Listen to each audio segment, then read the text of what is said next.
Nature is not a place to visit, it's our home. Nature is all that we see. Animals, insects, disappearing into their surroundings, using deceptions, disguises, lures. Nature is all that we hear. The call of an eagle, the hiss of ocean spray, the rumble of thunder, the doings of a cricket.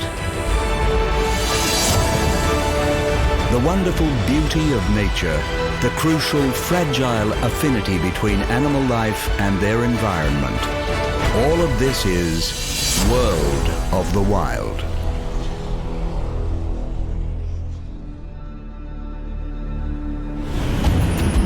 The northernmost part of the globe, the Arctic, is a windswept polar desert. Here, during the brief summers, temperatures never rise above 10 degrees Celsius. While the long winters can average -40, it is one of the least hospitable places on the planet. Life here has developed remarkable responses to this icy environment. In this episode, we meet polar bears, walruses, killer whales, moose, and wolves.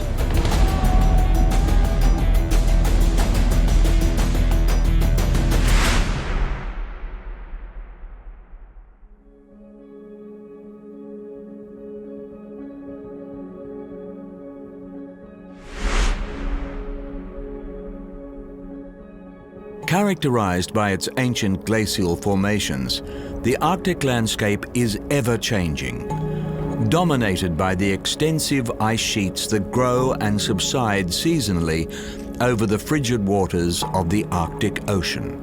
This is the domain of the Arctic's most famous resident, the polar bear. With males weighing upwards of 600 kilograms, the polar bear is the largest terrestrial carnivore on Earth. However, because the vast majority of their time is spent on the sea ice of their Arctic environment, and because they rely on this sea ice to hunt, polar bears are actually classed as marine mammals. In this frozen terrain, the search for food keeps polar bears in near constant motion.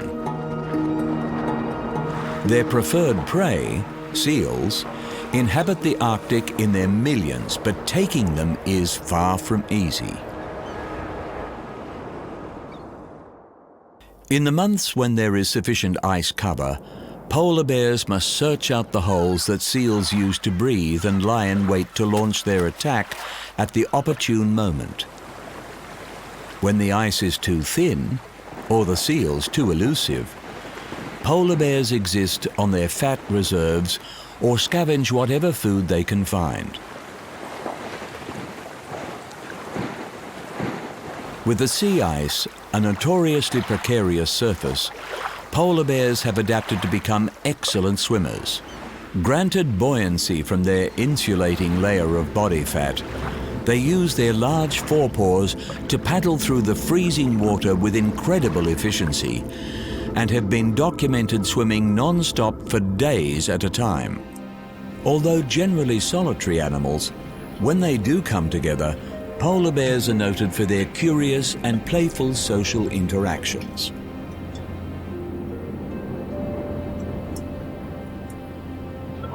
Young males especially can form friendship bonds and engage in play fights in order to prepare for mating competition later in life. Superbly insulated against the harsh Arctic winters, polar bears are active year-round.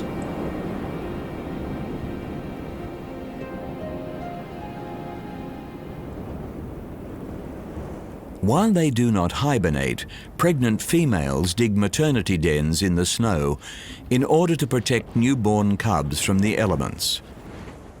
Generally giving birth to 2 young, the cubs will stay close by their mother's side for the first 2.5 years of their lives. From her, the cubs will learn the necessary skills to hunt, forage, and survive in this most testing of environments. From an early age, the cubs must be able to travel. With the melting and freezing of the sea ice and the seasonal migrations of their prey, polar bears must remain mobile if they are to feed and live in the ever-shifting world of the Arctic. For these bears, it is a nomadic life, and the cubs keep pace with their mother as she guides them through the vast expanses of their frozen home. Enlarged paws with enhanced traction help her on the journey, distributing load over thin and slippery ice. And it is increasingly thin ice that polar bears find themselves on, with global warming having a more marked effect on the Arctic than just about anywhere else in the world.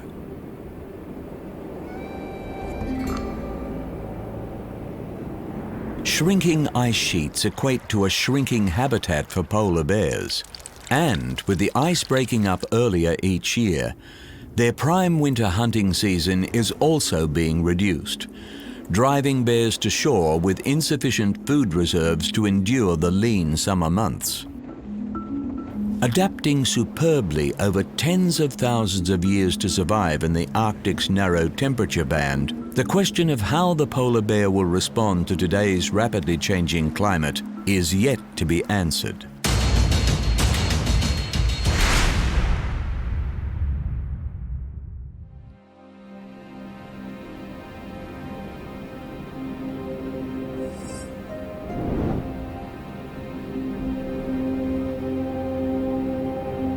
At first glance, the desolate, forbidding landscape of the Arctic appears utterly unreceptive to life.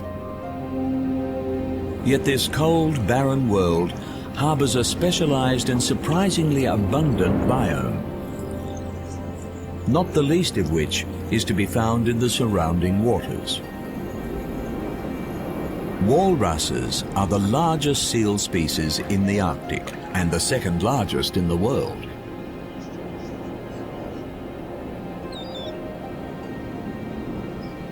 Social creatures, it is rare to see a walrus alone, but recent observations are indicating that onshore gatherings are increasing in size, with rising temperatures leading to reduction in the Arctic's ice shelves. The rocky beaches of the coastline are now hosting herds in their tens of thousands. Of the world's 5 oceans, the Arctic is the shallowest, and this is to the walrus's advantage. Feeding primarily on the shellfish found near the dark ocean floor, the easygoing walrus is able to nourish itself more effectively by taking longer dives to the lesser depths. Here, their characteristic whiskers come into play.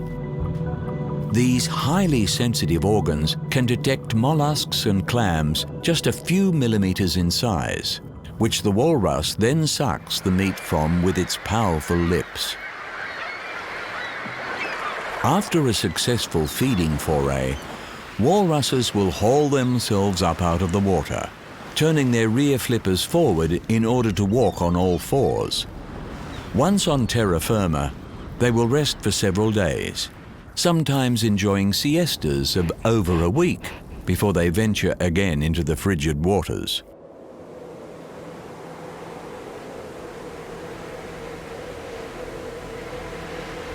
Because the Arctic Ocean is salt water, the water temperature must drop to minus 1.8 degrees Celsius before freezing, and the walrus is perfectly comfortable in these sub-zero conditions.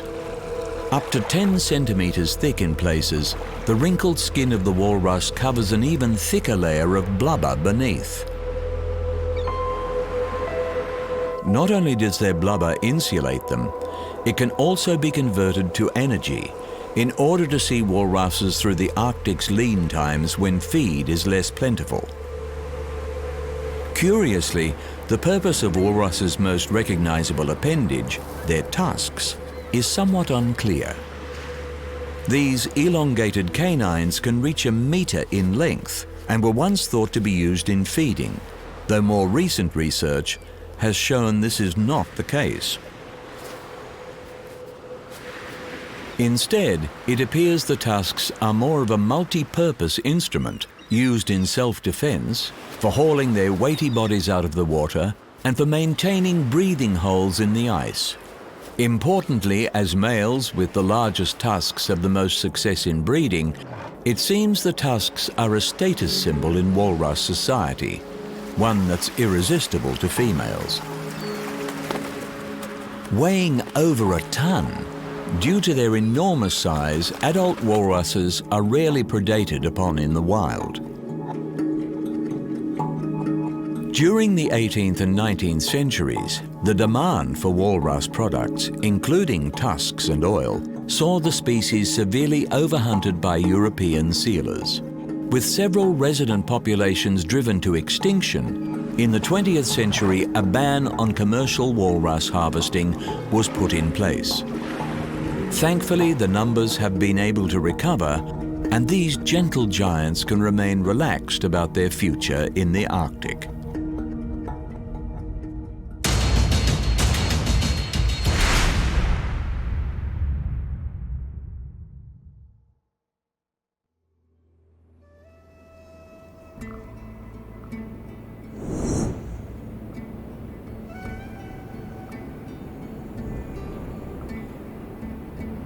In the waters of the Arctic, one creature presides over all others.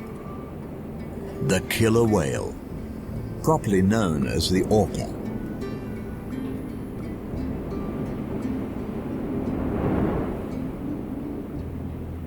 The imposing and unforgiving world of the Arctic is also a place of raw and profound beauty. With the haunting light display of the aurora borealis flowing across the skies overhead, some of the Arctic's most majestic assets can only be found below the surface.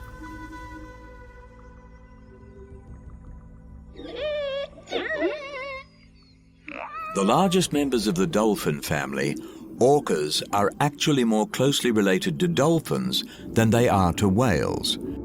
And while they can be found in all the world's oceans, they remain a secretive species, and their migratory patterns are poorly understood by science. In the waters of the Arctic, orcas are considered frequent visitors rather than residents. Traversing the seas in complex, highly stable family groups, or pods, the social structures of orcas are comparable to highly intelligent terrestrial animals, including humans.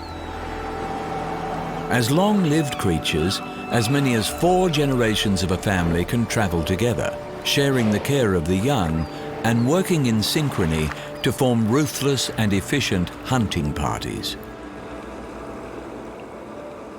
In the Arctic, the abundant resident seal colonies make up the preferred diet of killer whales, with seals seeking refuge from these marauding predators on the shoreline. Orcas have developed a remarkable hunting strategy.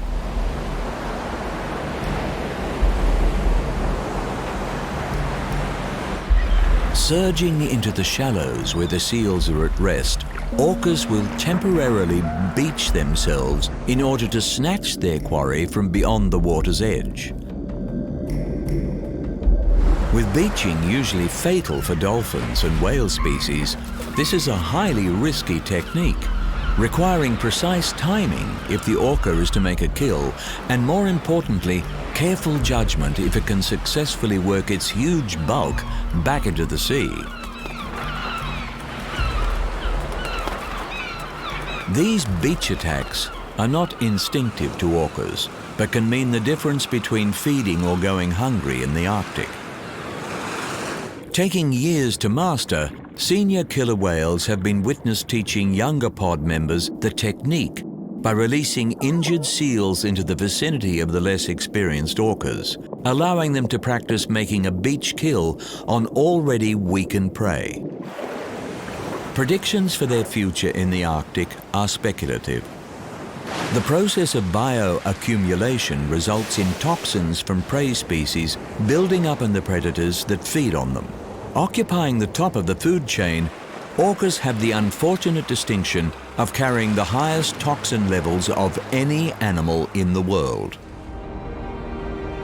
Global warming has resulted in the reduction of much of the Arctic sea ice, actually expanding the orca's habitat in these waters.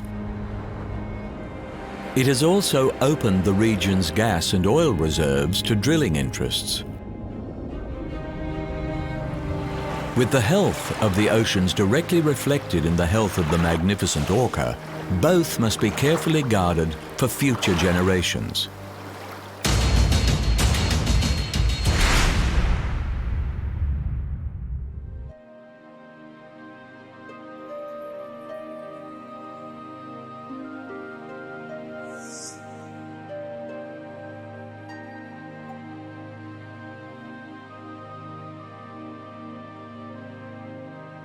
Also known as Arctic elk, the largest member of the deer family, the moose, is a true Arctic survivor.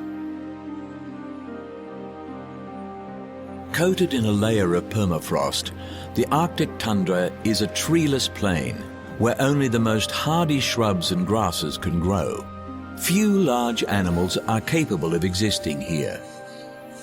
But dividing their time between the most luscious subarctic forest surrounds, moose are frequent inhabitants of these exposed plains.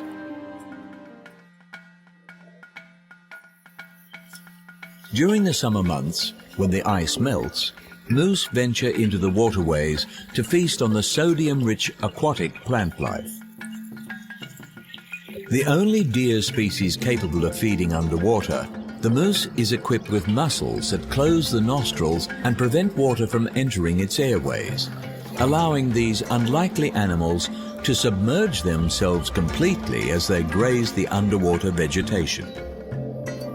As herbivores, moose consume around 30 kilograms of vegetation every day. To feed efficiently in the challenging Arctic environment, they have developed sensitive prehensile lips, which they use to feel out the fresh shoots from the harder twigs, stripping an entire branch of leaves in a single mouthful. In response to the limited feeding opportunities in the Arctic, moose are solitary creatures and, unlike most deer species, only rarely gather in groups. The mating season is the exception to the rule. During the rapid Arctic autumn, around September and October, moose come together to breed. Males compete for access to females, displaying their spectacular antlers to advertise their virility and locking horns to fight for supremacy. Calves are born after 8 months of gestation and grow quickly, able to outrun a human by the time they are just 5 days old. Although they will not reach sexual maturity for 5 years, they will leave their mothers when the next mating season comes around.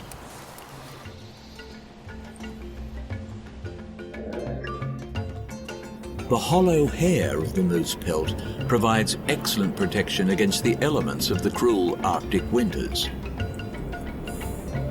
Mature bulls will shed their horns for added energy conservation, often consuming the velvet fur that covers them for the nutrition it provides. Regrowing in spring, antlers take around 4 months to fully develop, making them one of the fastest growing animal organs. Throughout the winter, the moose's wide hooves are used as snowshoes, assisting these heavy animals across the soft snow. They can also be employed in digging, scraping snow cover away in order to feed on the mosses and lichens beneath. But despite their resourcefulness, not all will endure the 9-month-long Arctic winter. For all their size, moose are surprisingly nimble creatures and are more than capable of defending themselves against their predators in the Arctic. Despite a history of intense hunting that drove one subspecies to extinction, the moose remains a hardy and widespread species whose global population is increasing.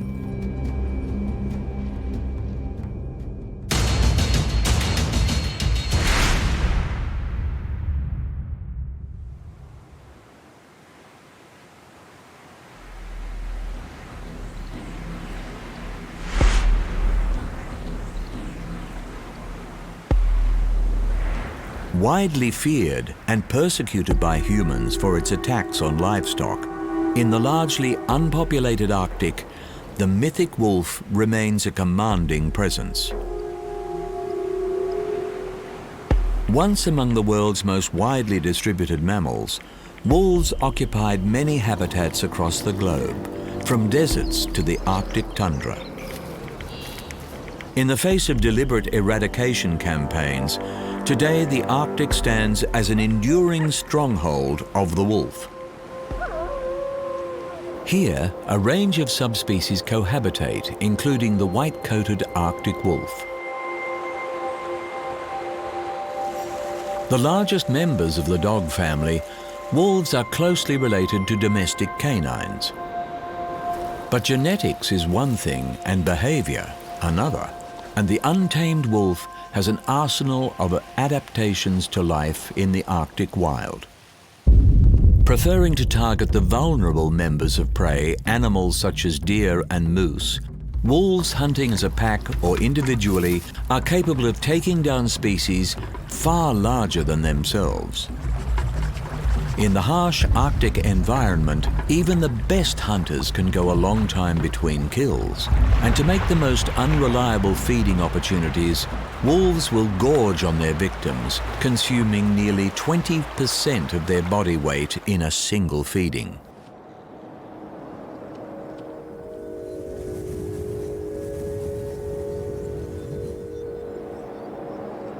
Social animals, wolves generally form packs around a nuclear family model with a mated pair at the head, accompanied by their offspring. With around 5 to 11 members, generally only the alpha pair of the pack are permitted to breed.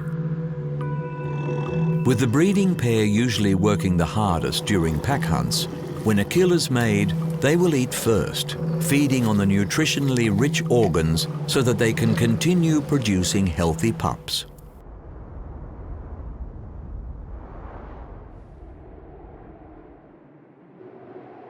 Covering huge distances in search of food, wolves have been recorded walking nearly 200 kilometers in a single day. Equipped to contend with the challenging conditions of the Arctic, even when traveling over ice and snow, wolves are able to maintain the temperatures of their footpads just above the tissue freezing point. With longer legs than other canines and enlarged front paws, wolves can move efficiently even when faced with deep snow.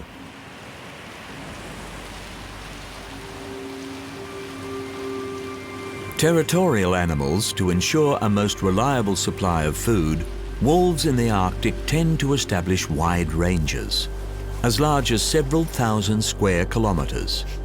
Scent marking their turf every few hundred meters, the wolf's iconic howl is also used in maintaining territory.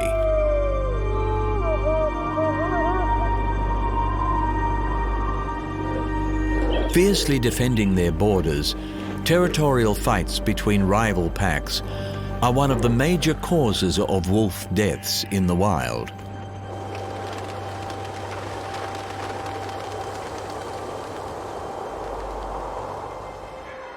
Extinct from much of their historical range due to targeted hunting around the world, the decline of wolf numbers has been turned around since the late 20th century through legal protections and reintroduction programs.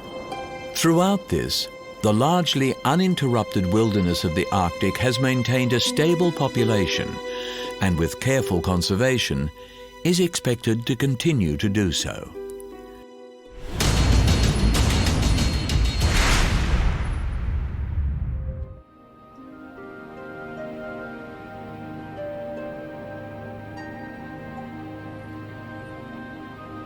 In the Arctic, looks can be deceiving, and while outwardly hostile to life, this unique polar environment is alive with an intriguing array of specialized inhabitants. In this episode, we have met polar bears, walruses, orcas, moose, and wolves. For all its ferocity, the Arctic is a surprisingly delicate place, particularly sensitive to the effects of a changing climate. And with one of the most potent greenhouse gases, methane, stored in the Arctic's permafrost, the loss of ice cover here would accelerate the effects of global warming, a tipping point from which the Earth would be unlikely to recover. Distant from most of humanity, the Arctic is nonetheless connected to us all, and it is up to all of us to preserve it, not only for the sake of the Arctic, but for the sake of the world.